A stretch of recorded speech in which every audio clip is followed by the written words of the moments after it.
Hey guys, welcome back to the Buzz Weaver channel. And in our top stories today, a very personal story that I want to share with you guys because this really grinds my gears. It really irritates me and gets under my skin for many different reasons.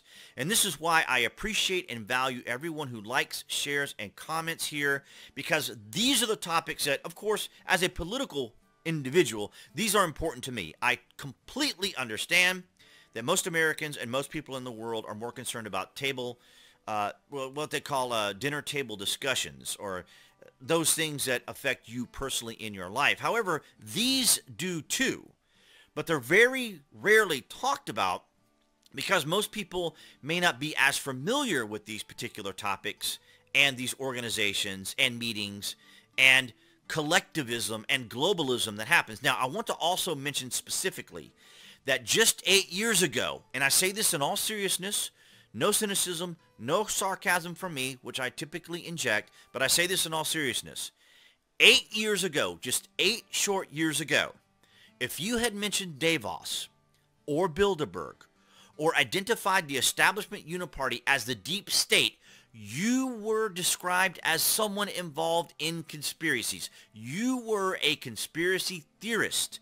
This is what Alex Jones talked about a lot. Davos, Bilderberg, these organizations that come together, because he talks a lot about globalists and globalization. And this is significant and this is important because we witnessed in 2020 the establishment uniparty all working together, as they mentioned in Molly Ball's article that we often refer to, in an instance where the United States Establishment Uniparty worked very similarly to these organizations, groups, governments that are participating in Davos. Now, President Trump also participated in Davos years ago. So let's go ahead and get into the article before I get too ranty.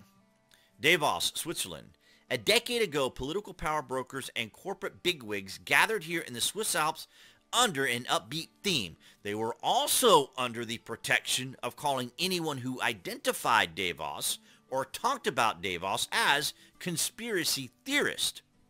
It was a time for resilient dynamism. Think of how elite and disgusting you'd have to be to describe this as resilient dynamism. It's absolutely ridiculous, declared the organizers of the 2013 meeting of the World Economic Forum. I've already described basically what goes on here. So the elites of the world come together, or the World Economic Forum, also known as the WEF.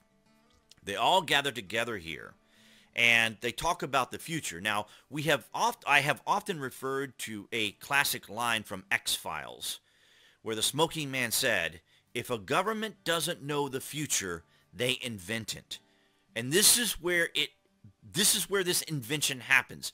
This is where these people come together to decide what's going to happen within the world, within their countries, with their people. So in other words, it's kind of like a Hegelian dialectic, as it were. In other words, they create issues or problems or situations and circumstances to then be the ones who say they have the solutions for them. And that's how they kind of keep people under control. And just as a side note, prostitutes gather in Davos for annual meeting of global elite.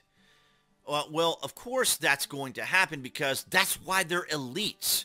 Because they go there in their private jets when they talk about carbon taxing and carbon emissions and all the other globalist concerns about the environment, which are really just another form of control. In case anyone was wondering what was going on with this form of concern for the environment, it really isn't as much of a concern for the environment as it is a concern to control people. So the Greta Thunbergs and all those are exactly what these Davos people like.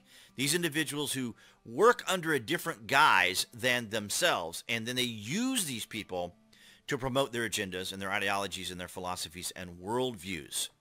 And let me just give you an example of how smug and irritating these people can be. Now, this is the WEF police. I just want you to here's some more serious thing. I'm cops, and that says police, but that's your drab green camouflage. These are the serious blokes. And this is a new vehicle. This wasn't here last time I was here. This vehicle here, which has the... That looks like an anti-riot screen in case people are throwing things at at the vehicle. I think that's what that's for. Absolutely, Yeah. but it makes you wonder what intel did they get, or You guys stop filming us, all right? Can I ask why? Yeah, Why's ask that? why?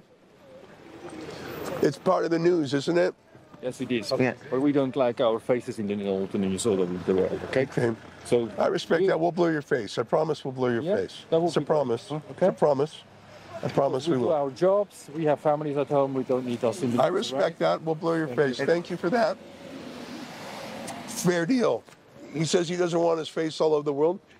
right? What have you lied, bro? We'll blur his face. He's not a personal story. Okay. Now, it's not unusual or uncommon for particular groups of officers to be concerned about being exposed or doxxed. But as you could see, or they did blur his face, but I'm sure that his face was partly covered, not only just because of the weather, but also because he doesn't want to be identified. But this is the way these individuals are. Now, there is a difference between the people at Davos and then, of course, their instructions that they give to these officers to ensure that they can just wrangle people. I just find it so irritating, particularly like in the UK where they actually have police that will come to your house based upon posts you make on Facebook. It's absolutely absurd to think that we are at a level in our world where this goes on. Because I can opine, I can talk about, I can wax for quite some time about socialist and communist countries. And people can say, oh, I think it's a bit exaggerated. That's not really the way communism works. Oh, that's not really the way socialism works. No, this is how it works. No, it is how it works. It's just that people think that they can just invent and bring in their ideas and philosophies and worldviews and make them work. If only there was a chance. If only it worked this particular way in that particular way. But socialism and communism is socialism and communism. Now, another point I wanted to make here is that, of course, as these people gather, now I don't have any particular issues against the Finnish Prime Minister here.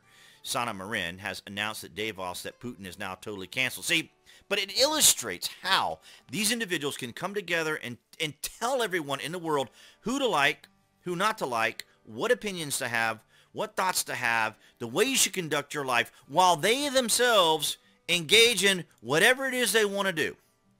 They want to fly their private jets out there. There was an article also on how many of these private planes have landed there in Davos. If they're so concerned about the environment, then they would have found other means to arrive there. But of course, it doesn't apply to them, right? There's rules for them, and then there's rules for everyone else. We see that very similar here in the United States when it comes to Joe Biden, when it comes to Hillary Clinton, and some could even say when it comes to President Trump.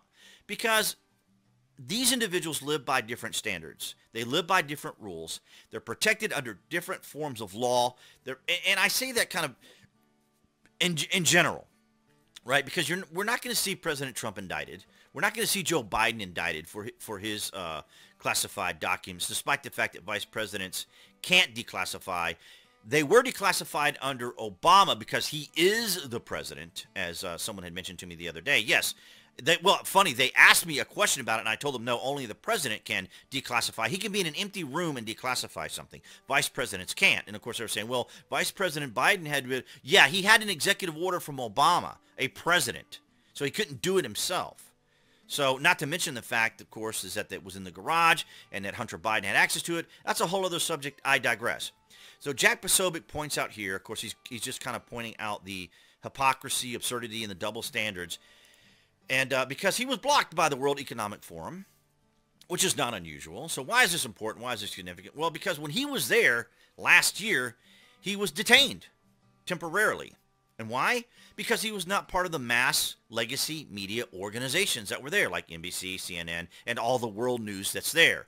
If this had been CNN, they would have never approached, they would have never ruffled them up, they would have never given them a shakedown and, and a kind of a perp walk there. And of course, Jack being from the Navy, as well as having been an intelligence officer, in intelligence, I should say, just mentioned, the position of the guns, the way they were holding their guns and stuff, and they kind of lowered the guns down. But it's absolutely, this really, really, really irritates me. You can't begin to imagine how much this sort of nonsense really irritates me. But nonetheless, oops. Sorry about that. My timer's about to go off. But so Jack was there, and they basically gave him the shakedown. and he's part of the Human Event, so he's got a journalist crew there. He was there with his crew, covering Davos, which is, covered by the news and the media. But, for me, I live by the philosophy of Occam's razor. And I just kind of wanted to bring this up to show you guys. Occam's razor is a principle from philosophy.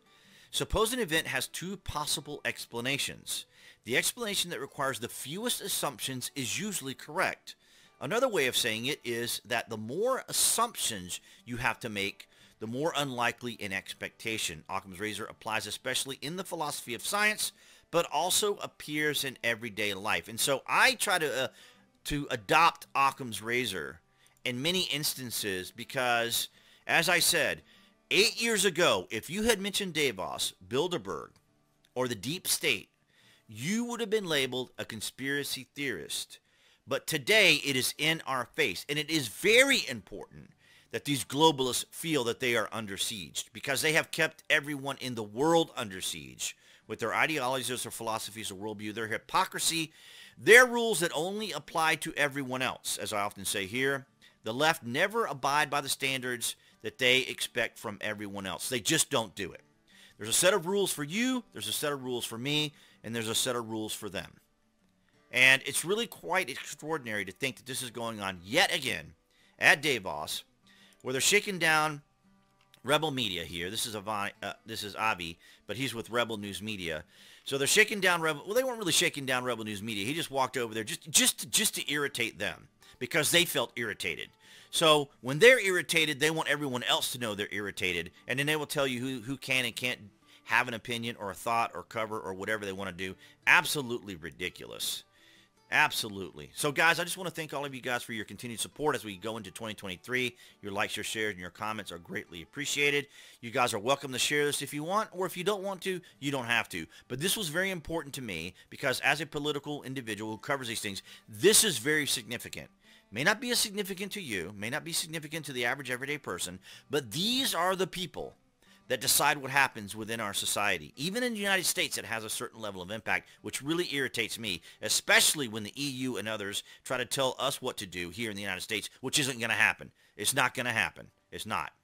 And that's what I had for you guys today. And appearing there on the screen, that would be the channel icon to click on to subscribe if you're on YouTube, of course, as well as notifications. And I'll see all you guys in the next video.